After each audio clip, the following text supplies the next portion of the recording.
G'day, legends. I hope that you're having a fantastic day and that you've had a fantastic weekend. I hope the Sunday blues haven't got you too bad. If the video lighting looks a little bit different, it's much later into the evening than when I normally film these. I was at a baby shower all day, and we're going to try and keep this one short. Now, today, we need to look at some strikes, both Russian and Ukrainian missiles and drones. We're going to look at the maps and where some things are moving, as the deep state does show today a lot of Russian movement, but we need to talk about some differing reports in a Russian withdrawal in some areas where others are saying there's a Ukrainian withdrawal. And then we're going to look at what Zelensky has put then on social media, on Twitter, about victory. Now, it's not about what he said. It's about, I want to talk about the overall victory goals of this war and how that achievement is going to be problems for how people see it in the end, wherever this war actually ends. And talk about, is what Russia has set as their goals more achievable and can sell to the population on that side than the other way. Now, tomorrow's video, I'm going to do a special report too on what we have seen a little bit recently of one soldier taking another soldier's life on the same side of this conflict when a drone has been struck. As I've got, I think, an opinion on this built up of time, both on the ground as a former soldier and mixed in with what we have seen before about when people are injured, they're hauled to combat or they try and surrender, and that isn't taken seriously. But so last night, what we did see was another major attack by Russian missiles on Ukraine's energy grid. Now, let's have a look at this. Now, Ukraine has claimed that 7 of 10 of the KH-101s, half of the Iskanders, all the Kalibas and all the Shaheeds were downed by air defense. That said, with any of these numbers, now we really don't know. But we do know that there was major damage caused to more energy systems critical infrastructure. That Ukraine's energy ministry said oh my God, I can't read. Energy transmission systems were attacked in southern and western regions of Ukraine, causing damage to equipment. In Lviv, a Russian missile struck an energy infrastructure facility. No information was immediately available as to the extent of the damage, but they have said there'll be a decrease in load on the generating facility. So we really don't know. What we do know for a fact is that Russia has had a lot of success recently against Ukraine's energy grid, and this grid, it is in a bad way. Now, of course, energy, this is targetable as it is classified as a dual use item. Now, one thing with energy is this can have an absolute butterfly effect. It absolutely affects everyone, even those who are untouched by the war itself. It'll then have a psychological aspect as it's bringing the war home. The lights aren't on, or it's cold, or it's hot. You can't charge your phone. You can't cook your dinner. And of course, then this has a massive effect on, say, small businesses or businesses that can't have generators or can't stay open due to electricity. Therefore, they can't employ employees. And you can see what I mean by the butterfly effect of how this can get large very quickly. And these are even just outside of the issues it then starts creating for a modern technological war that's reliant on energy and drones, even the economy, all of this. It will become more and more of an issue. It will be interesting to see what fixes are put in place for Ukraine, and will Russia continue hitting that energy system? As we know, later in the year, it's going to get much colder in Ukraine. Ukraine has had a lot of success with drones over the past months, but especially in the last couple of days as well. We have a little bit more footage of some other areas hit. So these were hits from Ukrainian drones in the Rostov region. You can see these oil storage tanks here, and that 3 of them have been completely then destroyed. The fire has then actually been extinguished here as well. And then this is some footage as well at the Yesk Air Force Base. Now, this is said to be an air defense training area here. I say I don't really know, but we can see there has been a lot of damage to this hangar facility here, and as well as fire burning around, as well as this other hangar has had damage as well. So again, not 100% sure exactly what is here, but we do know that damage has definitely then been caused to that. Now, speaking on strikes while we're here, we have had, just recently, it's the morning in Ukraine currently, or mid-morning, more strikes as well. So Ukraine has said that they've shot down 2 of 3 Kaliber cruise missiles going into Ukraine. And then but we've actually had this footage come out here of Kaliber missiles then in this area in the Kyiv Oblast here filmed. Now, this is very rare to see because it's highly, highly illegal to film like any of this. You see the first one come through, then you see just a little bit more forward, you'll see then the second one float through here.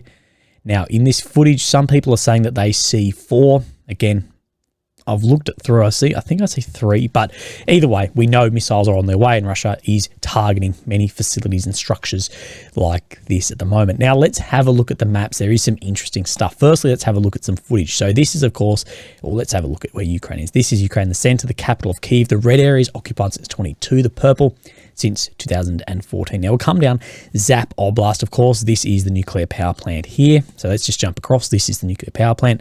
Now, geolocated just down into here, there's been a strike right here by said to be a Ukrainian JDAM, claimed to be a Russian command position here as well. I can't confirm or deny this, but it's said to be a Russian command position, then struck with a JDAM. And you can line this up and see where then this like tennis court area is. You can see this then just here. But let's actually have a look, and let's look at what then moving on the maps. Now, I want to come up into the north straight off. Now, this map here doesn't show any movements back or forward. It hasn't for now a long time. Now, I think one of the problems is they never showed the Russian movement forward in the center here, so they can't really show the push back, if that then makes sense. But there is some mixed reporting as to what is happening up in here. So we have then Noel report saying this. Nazar Voloshin, spokesman to the Koltsia group of troops, announced that Russia had started withdrawing some units from near Vovchansk due to their loss of combat capability.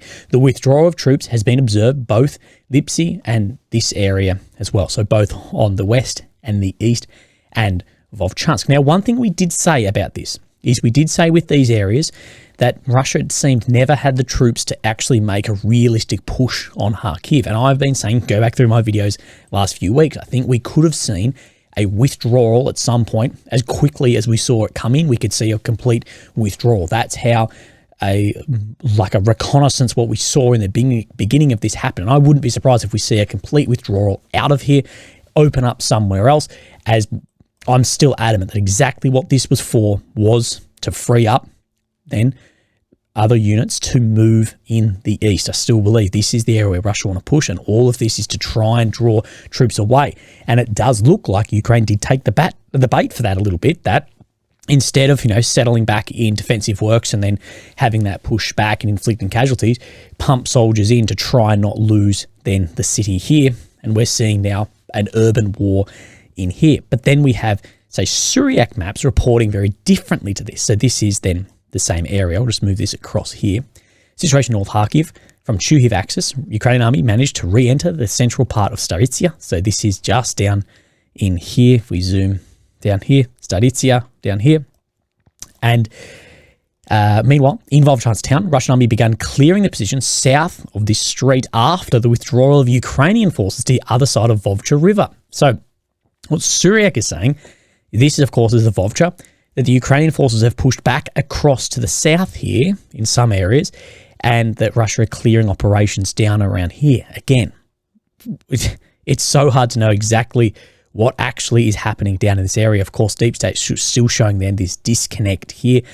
Again, I'll be the first one to say I don't exactly know what's happening up in Vovchansk, but from the amount of troops we've actually seen Russian troops committed to here, that was never enough for Kharkiv. What I've said is it seems like a smaller force to try and make Ukrainian forces go up there. I think that has actually worked for the amount of units we've seen in here. There was 100 units at one point of Ukrainians put in here, and it stalled the fighting, of course, the massive deployment, but it has then, we've seen Russia make movements on other areas of the front line, of which I will show you right now. So we come just to the east of here in this Kupiansk front. See up from Vilshana that Russia is making some ground here to the east of Sinkivka. I don't have another map to back that up, but if it's a Russian gain shown on the Ukrainian map, we can be pretty confident then that happened. Now, nothing down through the Kremenar Forest, nothing through Rozdelivka. Now, nothing shown on this map then around Bakhmut, but we do have another map here, Noel reports one, showing some Russian movement here. Now, this isn't the easiest to line up because we're doing satellite and then like a hard map here, but you can see that what he's filling in is just this area here. So see where this road comes out? That Noel's filling up just in here, that is now under Russian control in that area, which we would presume a lot of this, especially with this move out to Kadlinivka as well, is coming more under then Russian control here. But let's just move down to the south of here a little bit, and this is where I think we get a really interesting bit, and I think something that should be more eyes should be looking at. So this is Avdiivka, this is Bakhmut. Now this purple, of course, this is held now for over 10 years. What we're seeing is that Russia has closed up this, and now they're on the outskirts of Pivnechny, as well as, of course, this leads directly into Toretsk. And what we have seen is only over the past few days, we've seen from the 18th and 19th, this movement out. Then from the 22nd, we saw this to Shumi. We reported this on the day, and then out to today, then this closing up. Now, this is a concern when it's on an axis of which we haven't then seen opened some areas here for then 10 years. So this is a very interesting front. It'll be very interesting to see what happens here. And of course, we have spoken that if Russia can cut off not only by manpower, but say artillery or mortars on things like this intersection here, as well as in areas like Konstantinivka for resupply, logistics, everything in this area will become very difficult. Now, let's have a look at what other maps are showing here. So Noel reports. So Shumi, let's just come down. So he's not showing this close-up gap, nor is he showing right up into these first blocks, but the deep state itself, of course, links with the MOD, is showing that. But what we can gather from this is we 1000% know Russia has had advancement here. Now, Suriak, now, he's showing, I think, even less in some regards than a deep state map. Maybe some more than on the southern side, past Shumi, this red dot, into these like foresty areas here. But as far as these first blocks, he's not showing it because this square block here is this one. So we do know Russia is having some level of push here, and I think this is where we need to focus a little bit at the moment. Now, a lot of people have been asking, where's this Russian offensive? We've heard tens and tens of thousands.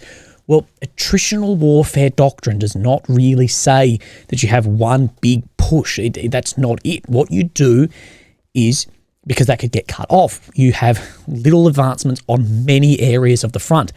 And we saw that happen in the north. Well, once that movement in the north a month ago, we're seeing in here and other areas small advancements day to day and just creeping along. Situation on what he's calling the Gorlovka front. Russian army continued to exploit the 2014 breach of defences by taking control over the locality of Shumi and the surrounding defences, as well as new positions in the first houses of Pivnechny. Okay, I'll learn to then pronounce this, but this is a very interesting front line here. I think we can't underestimate how important movements in some areas like this could become. Now we come down into Avdiivka, and we do have just to the west of Semenivka, we do have a small Russian advancement in here, closing up some more of this then open ground. I think we will see a major sort of push forward and a Ukraine withdrawal out of some of these really hard to defend open areas at some point. I'm actually surprised we haven't really seen it then yet here, but we do have another couple of updates in here, but in some different spots. So we come down to the south of Ulmansk, Netilyovo front. We have Suriak Maps update. Now, what he's showing is more than around Yasno-Bodivka. This is this red dot.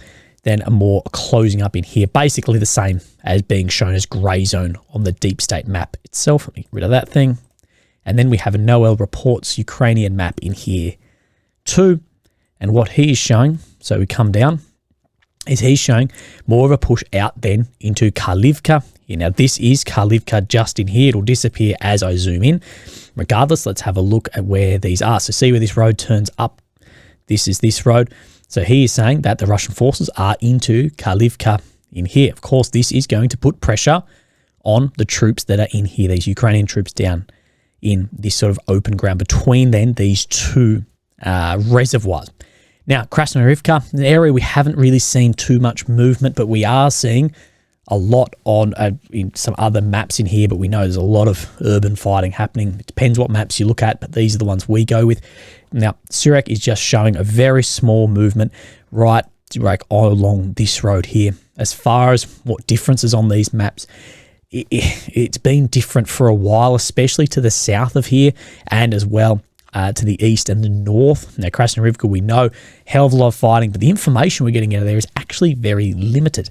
Now, we're going to come out and you see a lot of red here, and this is a lot of red for a day. Now, I call this the Wuhledar front down here, but regardless, one of the most important areas is this road that runs through, and this is what one of the problems with the fall of Mariinka was, the supply from Poabida through down into Wuhledar. This is why Russia had so many failures down in Wuhledar, was the ability to supply. Now, we can see that only today they have made, let's go, 1.3 kilometers by, say, 4.5 kilometers of an area. Now, of course, that isn't just a square, but you get what I mean by this, that it has been an advancement here, and that this could put pressure on areas like Konstantinivka, and then we'll see down in these bits, it'll be harder and harder to defend. So what I was getting about the attritional warfare is you have small movements on multiple areas of the front. So as you start pushing somewhere, another area then has to be plugged, and it seems like you're on the back foot running around trying to plug holes in many areas. And I wouldn't be surprised if we just see Russia open up somewhere in,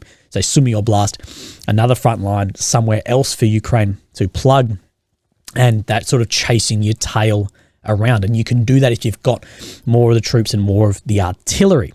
Now, Robotny, this is an area of which we're going to speak about actually a little bit tomorrow as well, but we know this map doesn't show anywhere near the updates that other maps then are showing. But we have a Noel Reports Ukrainian sources map here. Now, let's have a look at this. Now, let's have a look at where some of these roads are. So this road that my cursor's running down is this one here, the road next to it here, and you get an idea. This green area here is this green. So his map itself is showing that Robotny has almost completely come under Russian control, as well as the recapture of other defensive lines in here too. So this is an area we know this map just isn't, like, seems like it's not tracking, but regardless, maybe it will at some point, and it will update in here, and we'll get an idea, a better idea of exactly what is happening down on this front. My nose is leaking. Now, something I want to speak about, I sort of spoke about it yesterday, but I think I did a poor job of it. Zelensky then put this on his Twitter.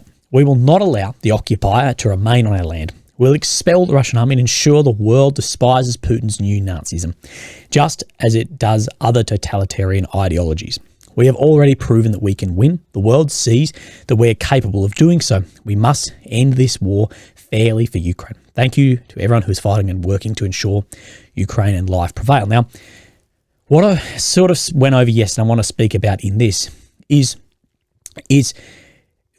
what is a win in this. I think Russia has an easier time of what it can declare as a victory than what Ukraine can. If Russia walk away with a square meter of land here after a war, they can sell that as a victory. And the problem is, if Ukraine walk away with Russia occupying a single square meter, a single oblast of land, that may get painted as a failure. I think as far as what goals are more achievable to be sold to a wider audience, Ukraine has been so stringent. I'm not saying they shouldn't be, but I'm saying that they've been so stringent all the way through that we will have everything, 1991 borders completely through, whatever. What we know is a big ask. But the problem with that is that messaging is anything less than that will be seen as a failure. Now, what I've spoken about a little bit with Russia is I think they will probably, whatever they walk away with, however this ends, we're not sure. Maybe Ukraine will have a 91 border victory. Maybe, we don't know. It's still up in the air of what happens here. But the thing is, it's going to be very difficult to Ukraine to sell if there is some compromise given where the messaging was what people were dying for. I think Russia's going to have an easier time selling their losses back. We defeated this and defeated that, and we occupy, say, Crimea. Where Ukraine, if there's a square meter, I think people will still see that against the messaging as a failure. It's going to be difficult there that Ukraine has been so stringent on this anything but this is not victory. So anything but that is not going to be a victory. Does that make sense? I'm probably not putting it together well. Here's a saying that we already have proven that we can win. Now, again, I think Ukraine has proven that it can halt a Russian advance and push back Russians in some areas. I haven't seen any evidence given by Russia that they could actually seize and hold somewhere like Kyiv, but nor have I seen any evidence from Ukraine that they could seize and take somewhere like Crimea, Sevastopol. We saw then the Kherson-Kharkiv offensives, but that was the Russian army probably in its worst state that it was ever going to be. End of 22, massive losses, everything was going to shit. It caught them on the run. I don't think that chance is going to come again. That was as much a Ukrainian victory as it was a Russian failure. Will you get that chance again? Maybe. Is there evidence to show, say the 23 offensive is a better, a more recent look at, that there's going to be a clearance through Donetsk and Sevastopol militarily?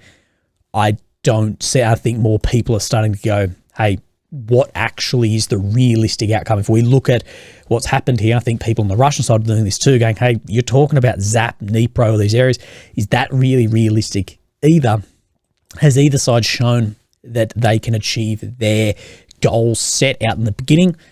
Personally, I don't think no. It's one thing, think so. It can be one thing, being an idealist of, yep, this and this is what we need, but it's on the other hand saying what is actually going to happen too, and that ties in, I guess, to what I'm saying about what is seen as a success or a failure. And I think Russia has the goal set of success and how that could be sold actually easier, because if they occupy any of it, they can say is a victory, than the other way, if that makes sense. Anyway, it's been a long day. Legends, look after yourselves. I hope you had a great weekend. I hope you lead into a great week, and I'll speak to you tomorrow. Thank you. Bye-bye.